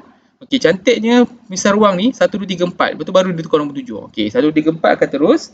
Okey, so tidak simetri, apa maksud dia? Okey, menukar bentuk atau sifat satu objek yang simetri kepada tidak simetri. Konsep dia. Baik, apa yang berlaku kebanyakannya benda-benda macam ni banyak berlaku dalam fashion rambut. Contoh rambut saya cikgu. Cikgu tengok saya punya rambut. Okey, jap saya buka gambar besar. Okey, transition. Okey. Baik, ni saya punya rambut. Saya punya sebelah sini kecil, sebelah sini besar. Tak simetri lah. So konsep dia juga. Okey. So konsep tidak simetri. Okey. So contoh tu. Wah, sikit-sikit gambar saya. Kan kecil cukup lah kan. Okey. So itu tidak simetri dalam fashion rambut ataupun fashion pakaian. Okey. Baju korang tengok gown dia buat sengit. Bagus kan. Okey. Itu pun tidak dalam ni lah. Ataupun bingkai cermin mata. Baik. Bingkai cermin mata ada je orang, setengah orang, dia buat bingkai cermin satu tu bentuk petak, sebelah lagi bentuk bulat. Ada tau. Dia macam fashion juga rasanya kot. Tapi ada setengah macam tu, dia buat macam tu. Okay, so maknanya konsep dia, asalnya simetri, tapi dijadikan tidak simetri. Okay. So kalau cikgu pernah tengok kapal terbang kan cikgu ada kapal terbang, dia punya enjin tu, okay, asalnya bulat. Tapi bila dia nak mendarat, ada pernah jadi kes tak salah saya, tak ingat je. Bentuk bulat tu dia terlanggar bawah tau. So apa dia berlaku? Dia buat enjin tu bawah tu lepeh, atas tu dia jadi bulat. Tapi still enjin boleh berpusing kat dalam bentuk bulatan. So dia ubah suai bekas enjin tu. So tu daripada simetri kepada tidak simetri. Okey, itu konsep dia. Baik. Penyerangan iaitu okey, daripada 1 3 4 dia lompat ber 7. Okey, penyerangan ni palinglah senang nak ingat ataupun nak faham. Okey, meletakkan atau memasukkan satu objek kepada satu objek lain, objek yang besar lah. Konsep dia, objek kecil dimasukkan dalam objek yang besar. Okey. So, contoh ni, periuk besar kecil hingga besar. So, contoh kalau pergi Kelantan tu, beli periuk satu set. Okey, kalau ada 10 periuk, jenuh cikgu kita nak masuk dalam kereta. Okey, tapi apa berlaku? Periuk tu daripada kecil sampai besar, last kita ambil yang besar saja kita masuk dalam kereta. Sedangkan dalam yang besar tu dia ada banyak lagi periuk-periuk yang kecil. Okey. Kedua contoh monopod swafoto. Okey, monopod lah. Kita punya selfie stick. Okey. So dia boleh tarik panjang, lepas tu kalau nak pendekkan just masukkan je ke dalam, jadi dia akan jadi kecil. Pendek lah. Okey, sama juga konsep dengan antena radio. So itu adalah contoh penyerangan, iaitu satu objek besar, di dalamnya kita boleh masukkan satu objek yang lain lagi lah. Okey, banyak lagi contoh lain. Macam Tupperware pun sama, bekas Tupperware, cikgu masukkan Tupperware besar. Okey, kecil-kecil masuk dalam Tupperware besar. Okey, dapat simpan, dah tengok macam bisa Tupperware je. Tapi dia punya package dalam tu RM100-200. Dalam tu punya ada 5-6 lagi bekas. Okey, itu contoh lah Baik. Seterusnya, dimensi lain. Yang ni nombor 17. Tak ada dalam silibus tapi saya terangkan jugalah. Okey, sebab saya nak bercerita yang benda betul Baik. So, dimensi lain ialah memindah atau mengubahkan atau menggunakan objek kepada 2D, 3D atau ruangan lain. Okey. Contoh cikgu sekarang ni dulu kita nak data ataupun kita nak bagi file-file soalan ke apa semua, kita pakai pen drive atau thumb drive kan. Okay, sekarang tak payah cikgu, kita pakai Google Drive. Google Drive maksudnya tak perlu dah saya bawa saya punya pen drive. Kalau tertinggal kat rumah pun lantak, tapi bila saya nak print ke tempat lain, saya hanya buka saya punya account, saya terus gunakan. So itu dimensi lain, maksudnya asalnya dimensi nyata. Okey, dimensi nyata tapi kita ubah kepada dimensi dimensi yang maya. So kita bagi data cloud. Okey. So itu contoh dimensi lain ataupun rumah. Okey, rumah ni kita bina atas tanah sepatutnya, tapi ada orang yang bina rumah di dalam laut. So dimensi lain. Tak logik kan. Okey, tapi memang ada orang buat, orang kaya-kaya lah, orang miskin macam kita ni, ramai kita ni tak adalah. Okey, mereka bina rumah dalam laut. Okey, dimensi lain lah. Ataupun yang sekarang orang selalu buat, bisnes tak ada perniagaan, tak ada permis, tak ada pejabat. Dia boleh bisnes dapat duit setiap hari apa semua, tapi dia tak ada langsung pun kedai, tak ada pun office. Okey, tapi dia boleh berniaga. So dinamakan sebagai dropship, ataupun sekarang ni kat Shopee, Lazada semua. Itu guna konsep dia lah. Okey, so itu dimensi lain. Tapi yang ni cikgu tak ada dalam silibus, cuma saya explain sajalah. Baik, seterusnya adalah prinsip inventif nombor 24, iaitu perantara. Okey. Yang ini kena faham. Okey, perantara ni cikgu, dia mesti menyelesaikan satu masalah tu di antara benda yang kita boleh letakkan dia. Maksudnya, contohlah menggunakan objek atau proses sebagai pengantara ketika melakukan tugas. Pengantara wujud secara kekal atau sementara. Maknanya pengantara ni dia wujud kekal ataupun sementara saja. Okey. Contoh cikgu cawan plastik air pasar malam dipasangkan plastik megang. Okey. Cawan plastik air yang selalunya kita beli kat pasar malam, lepas tu sejuk kan. Kita tak boleh pegang lama-lama. So apa yang diorang buat? dia letakkan satu plastik, dia gantung. So kita boleh pegang. Kita boleh pegang air tu, tak payahlah kita pegang bekas air yang sejuk tu. So kita boleh, itu contoh perantara. So mana plastik tu dia jadi konsep perantara pada kita punya cawan plastik air. Okey, ataupun yang kedua, saya suka buat kek. Okey, saya berniaga kek. Cik promote pula. Okey, tak ada. Okey, so saya masak kek tu panas-panas. Kalau pakai tangan biasa, bau cair tangan kita kan, terbakar tangan. Okey, saya gunakan sarung tangan yang tebal tu, saya keluarkan kek saya daripada oven, saya letakkan atas meja. Apa semua? Okey, so saya gunakan sarung tangan tu menjadi perantara antara tangan saya yang mungkin cedera kalau aku pegang panas-panas dengan kek yang panas tersebut. Okey, itu adalah perantara. Okey, dan seterusnya contoh, okey, menghantar barang melalui syarikat kurier. Okey, itu contohlah. Saya sebagai pelanggan, saya hantar. Kalau ikutkan, saya hantar kat kawan saya hantar direct lah. Tapi tak, kita gunakan konsep perantara, hantar ke pejabat pos atau kurier. Okey, so kurier akan hantarkan kepada kawan kita. So, kurier ni menjadi perantara antara kita dengan kita punya kawan yang kita hantar tu lah. Baik, contoh Baik, ada setengah contoh lagi. Air panas, cawan panas. Okey, cawan panas selalunya dekat Starbucks lah. Orang marahan tak ada minum sana. Saya orang yang kayangan ni orang kayangan. Dia beli air panas, air Starbucks tu, okey, dengan panas. So apa berlaku? Dia nak elakkan daripada tangan melecuh. Okey, dia letakkan tisu ke ataupun Starbucks tu dia bagi sini kertas tebal sikit yang kita boleh pegang tapi tak panas. Macam itulah, itu adalah konsep perantara. Okey, last one. Membran anjal filem nipis. Yang ni, gantikan struktur objek yang tidak anjal kepada anjal atau mudah lentur. Okey, contoh filem nipis sebenarnya tak tahu filem nipis. Okey, plastik makanan, plastik wrap. Okey, contoh kita buat makan, kita nak buat roti lah. Okey, roti kita nak bagi dia nak bagi dia kembang. So kita letak atas tu plastik wrap. Itu contoh lah. Itu untuk filem nipis. Okey, ataupun membran anjal di mananya cermin mudah lentur. So ada jenis cermin yang kita boleh lenturkan dia. Kita boleh simpan, kita boleh gulung dan bila pakai kita pasang balik, kita boleh jadikan cermin. Okey. Ataupun yang kedua adalah acuan silikon. Okey, acuan silikon ni kalau ikut acuan biasa orang pakai keras, pakai kayu apa kan, tapi silikon ni dia boleh fleksibel. Membran anjal. Okey. Dan dia contoh so gantikan objek yang tidak anjal kepada anjal atau benda lentur. Okey, ini konsep nombor 30. Okey, baik cikgu Ada 1 2 3 4 5 6 7 8. 8 cikgu 8 prinsip inventif, tapi kita hanya ajar murid 7 saja kecuali nombor 17. So nombor ini bagi saya penting sebabnya bila kita bincang budak, okey, nombor prinsip inventif nombor berapa yang kita nak gunakan pada masalah ni. So kita bincangkan. Baik, kita terusnya. Okey, baik. Kita balik pada tadi. Situasi bergigi tadi, kita kena pasti ia adalah pecahan fizikal menggunakan pemisah ruang. Jika situasinya, okey, batang berus perlu simpan dalam batang berus dan perlu digunakan pada luar batang berus. Okey, so ini kisah dia. So kita punya isu tadi adalah simpan dalam batang berus dan guna pada luar berus. So simpan berus dan guna berus pada ruang berbeza. So ruang beza, ada ruang boleh kena simpan, ada ruang untuk kita gunakan dia. Okey. So dalam banyak-banyak tu saya bincang-bincang, saya pilih nombor 7 iaitu penyarangan. So penyarangan ni konsep dia meletakkan atau masukkan satu objek atau bahagian objek ke dalam bahagian yang lain. Okey.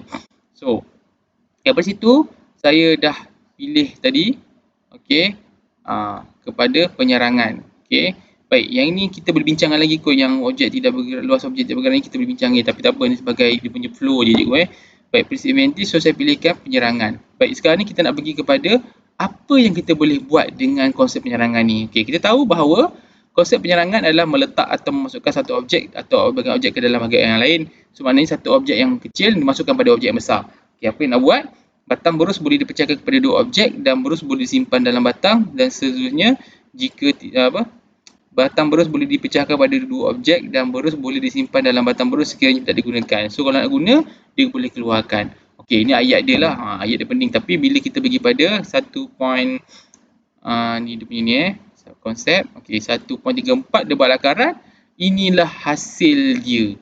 Ada dua pecah. Okey, ada masa dia masuk dalam ni untuk elakkan kotor. Bila nak pakai, dia cabut, dia pasang balik. So ini adalah konsep di mana kita gunakan penyarangan. Okey, dalam masa sama juga sebenarnya ini juga adalah segmentasi iaitu pembahagian.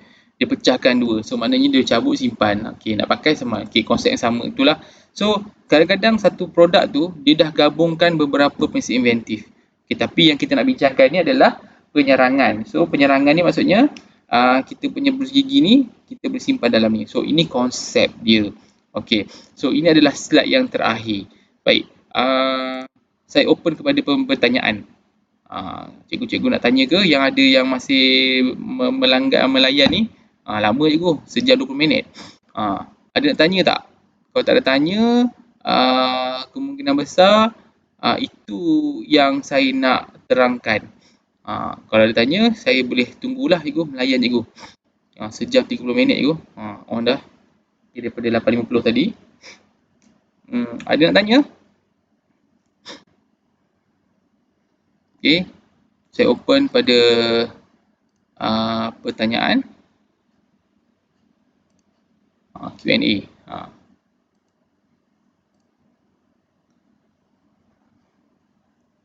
Ada tanya? Kalau tak ada tanya, faham kod? Kod. Okey.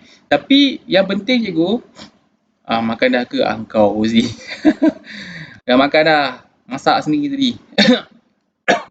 Okey. So, yang penting adalah cikgu tahu step by step cikgu. Okey. So, nanti saya ingat sesi seterusnya, saya nak bincangkan tentang satu produk, apa-apa produk lah okay, kita nak bincangkan apa yang kita boleh buat dengan produk tersebut, analisis dia. Okay. So, bila kita dah ada cadangan semua kan, barulah kita boleh step seterusnya dalam projek tingkatan 3. So, projek itu sebenarnya jadi satu masalah apabila kita tak tahu nak mula mana. So, itulah. Okay, konsep dia daripada cikgu punya borang kajian pelanggan, dia ada masalah cikgu. Okey, kat situlah mulanya kita punya analisis. Kita akan buat cicah, kita akan buat pemisahan masa atau pemisahan ruang, kita dapatkan prinsip inventif dan seterusnya kita buat dia punya pengubahsuaian ikut kehendak ataupun kita punya idea. Di situ. Okey. So, yang penting adalah proses. Okey, cikgu jangan fokuskan kepada produk tu cikgu. Kadang-kadang produk tu mungkin tak apa-apa tapi dia ada proses itu. So yang penting adalah proses. Okey. So saya rasa itu saja yang saya nak terangkan malam ni. Tapi tak apa, lepas ni cikgu, ini video ni saya akan masukkan dalam YouTube. Kalau cikgu nak tengok balik boleh tengok. Tapi saya akan pecahkan lagi saya punya cerita nanti, saya akan buat simple sebab saya nak buat dalam kelas. Okey, so bahagian ni buat macam ni, saya terangkan dan budak buat aspek apa, buat kerja ke apa ke, tu kita akan bincanglah. Okey, saya akan buat video lain. Okey, tapi untuk live ni untuk cikgu so kalau untuk murid saya akan buat satu lagi. Mungkinlah cikgu boleh gunakan saya punya video tu untuk ajar. Okey, baik. So ingat balik, prinsip inventif, masalah inventif adalah masalah yang melibatkan percanggahan. Okey cikgu Cikgu jangan kata masalah inventif adalah masalah yang bila diperbaiki ada masalah sampingan. Tu sampai sudah tak habis. Okey. So konsep yang betul mesti ada percanggahan. Percanggahan apa? Dari sudut parameter. So percanggahan ada beberapa jenis. Percanggahan saya kita belajar teknikal, percanggahan fizikal. So untuk silibus kita fokus pada percanggahan fizikal iaitu melibatkan satu parameter. Okey. So saya rasa itu saja yang saya nak bincangkan pada malam ini. Okey. Dengar cakap memang penat kan. Okey, sebenarnya bercakap ni pun penat juga, buih mulut dah ni. Okey. So cikgu, macam mana? Boleh kot, saya rasa kalau tak ada pertanyaan kita boleh tamatkan kita punya kelas lah kot. So nanti yang tak teringat, tak tengok ni boleh minta diorang tengok balik dalam YouTube, senang. Mungkin malam ni tak ramai orang nak tengok kan. Macam minggu lepas ramai. Minggu ni mungkinlah sebab semua dah sibuk kan, dah sibuk buat kertas apa, buat soalan ke apa semua. Okey, baik. So itu saja saya rasa tamatkan kelas ni. Okey. Saya minta maaf lah kalau ada kalau ada salah saya punya penerangan, tolong maklumkan kat saya. Tolong maklumkan saya segera sebab kadang-kadang saya bercakap ni saya lupa. Okey, ataupun saya tak perasan benda tu salah. Okey, so cikgu-cikgu tolong maklumkan saya kat mana bahagian salah tu, nanti kita akan betulkan pada penerangan seterusnya lah jika ada. Okey, so itu saja untuk malam ini. Wabillahi taufiq wal hidayah. Wassalamualaikum warahmatullahi wabarakatuh dan terima kasih semua. Assalamualaikum. Okey, selamat malam. Baik.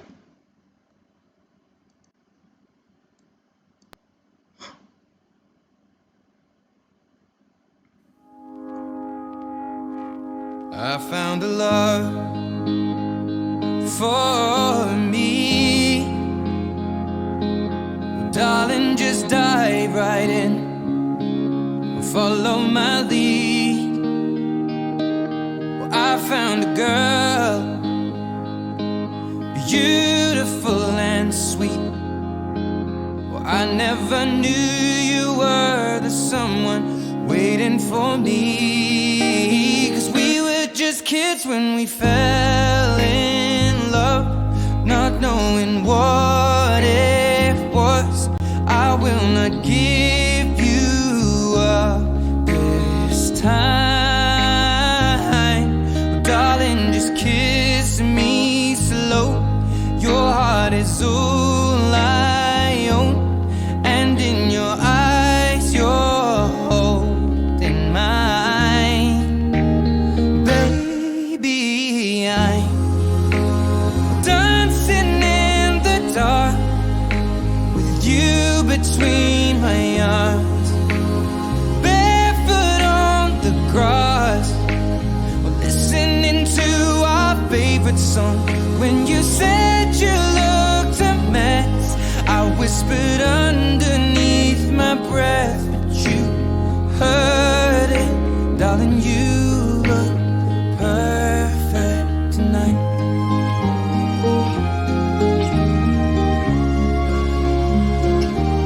Well, I found a woman stronger than anyone I know. She shares my dreams. I hope that someday I'll share her home.